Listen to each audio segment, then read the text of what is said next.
Hai, selamat datang kembali di Jurnal Mewarnaiku. Hari ini aku ingin mewarnai halaman misteri lagi. Pertama ku bagi menjadi 8 bagian dulu untuk memudahkan. Selanjutnya kita bisa mulai mewarnai. Sambil mewarnai, aku akan menceritakan sebuah cerita petualangan. Semoga kalian menikmatinya. Perkenalkan Elara, seorang ahli botani muda yang ambisius, dan sahabatnya, KL, seorang arkeolog dengan indera keenam terhadap bahaya. Mereka tidak mencari emas, melainkan kebenaran ilmiah yang terkubur.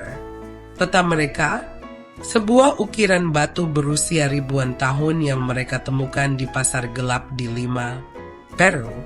Peta yang menunjukkan jalan menuju jantung Amazon ke sebuah tempat yang disebut Lembah Kabut Abadi.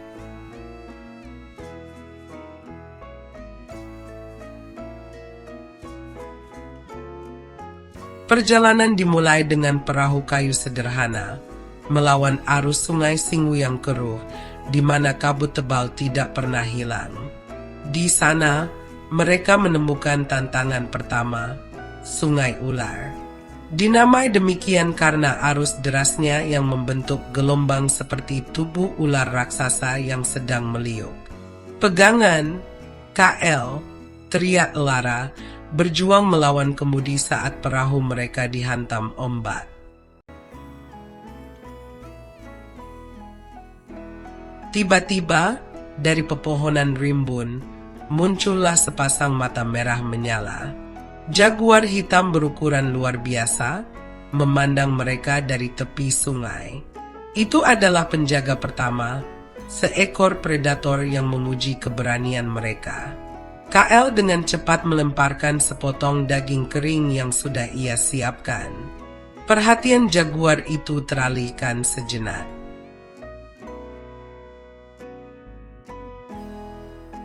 Kesempatan emas. Elara menyalakan mesin perahu hingga batas maksimal. Mereka lolos, namun keheningan yang tersisa di belakang mereka terasa lebih mengancam daripada teriakan ombak. Elara menyadari ini bukan hanya petualangan, ini adalah ujian.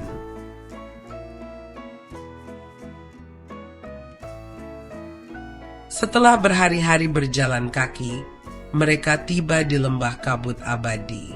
Di sana, alih-alih pilar cahaya, mereka menemukan puing-puing kuil batu yang hampir tertelan hutan, menjulang tinggi dan diselimuti akar-akar raksasa. Pintu masuknya adalah sebuah lubang gelap yang menyerupai mulut rahang bumi.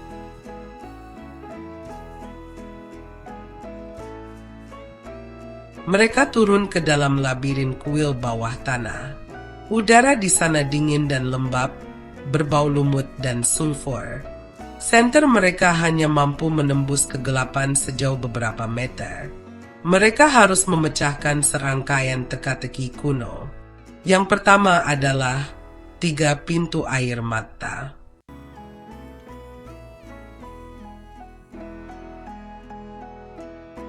Tiga corong batu yang harus diisi dengan cairan yang tepat.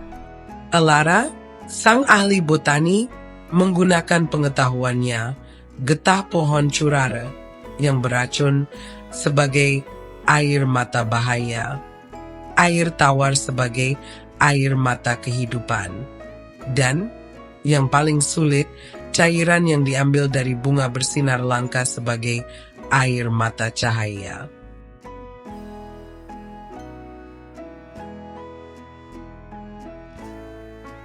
Saat cairan terakhir dituang, dinding batu bergemuruh dan jalan rahasia terbuka.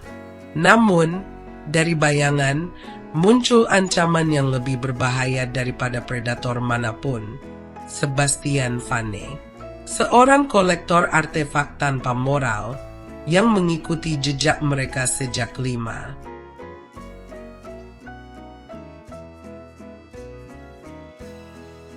Ia bersenjatakan pistol dan didampingi 2 anak buahnya. "Selamat datang, kawan kecil," ujar Vane dengan senyum dingin. "Sekarang, kalian bisa mengantarku ke pilar itu, atau kalian bisa menjadi pupuk kuil ini."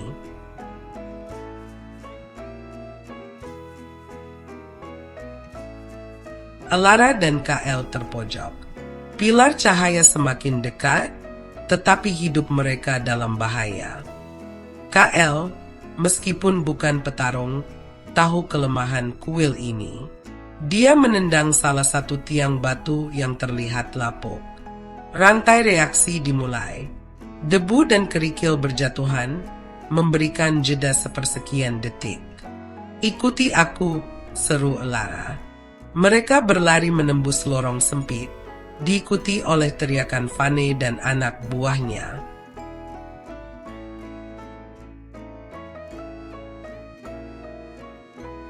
Mereka mencapai sebuah ruangan raksasa. Di tengahnya, di atas alas obsidian, berdirilah pilar cahaya tersembunyi. Itu bukan batu, melainkan kristal raksasa yang memancarkan cahaya biru keemasan yang lembut, mengisi ruangan dengan energi yang menenangkan. Energi itu terasa hidup, berdenyut.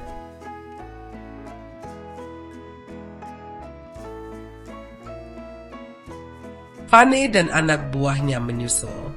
Mereka terpesona, namun niat mereka jahat. Vane mengeluarkan sebuah kotak besi berteknologi tinggi, siap untuk mengekstrak energi dari pilar. "Jangan sentuh," teriak Alara. "Energi ini untuk seluruh dunia, bukan untuk dijual."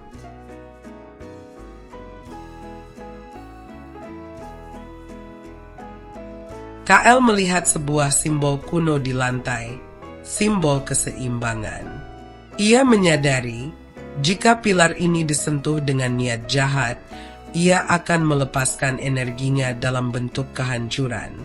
Saat Vane mengulurkan tangan ke kristal, Alara melemparkan tas kecil berisi spora tumbuhan biasan langka yang ia kumpulkan di sepanjang jalan.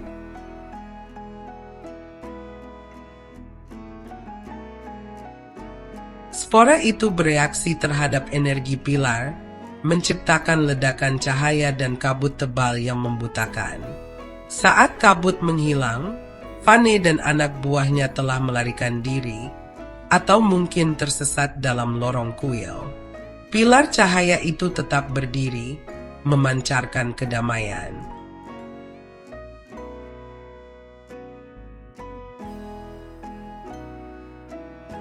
Alara mengeluarkan kamera khusus.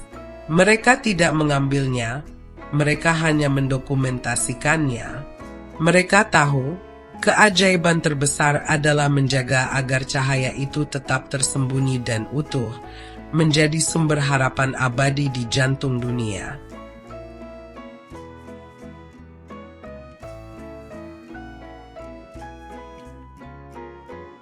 Petualangan mereka berakhir, namun legenda pilar cahaya baru saja dimulai. Saat fajar menyingsing di atas lembah kabut abadi, Alara dan KL naik ke permukaan. Mereka membawa bukti, foto kristal yang bersinar dan catatan teka-teki kuno, tetapi yang lebih penting, mereka membawa janji untuk menjaga rahasia lokasi kuil itu. Dunia belum siap untuk kekuatan seperti itu.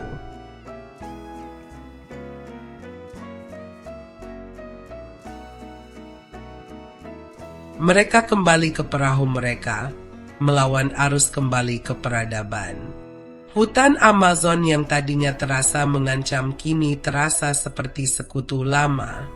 Petualangan mereka selesai, tetapi pelajaran mereka abadi.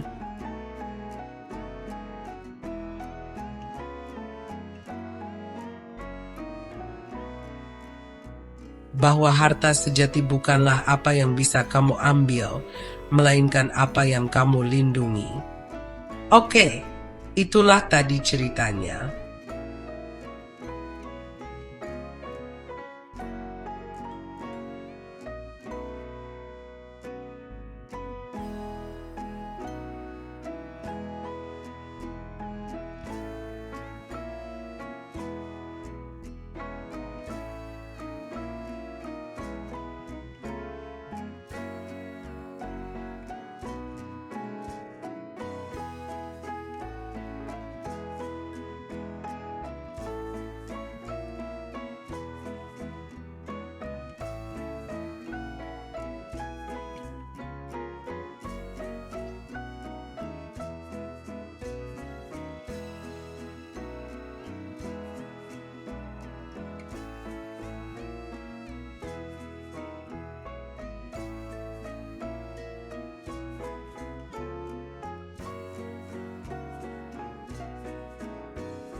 Dan aku juga sudah selesai mewarnai.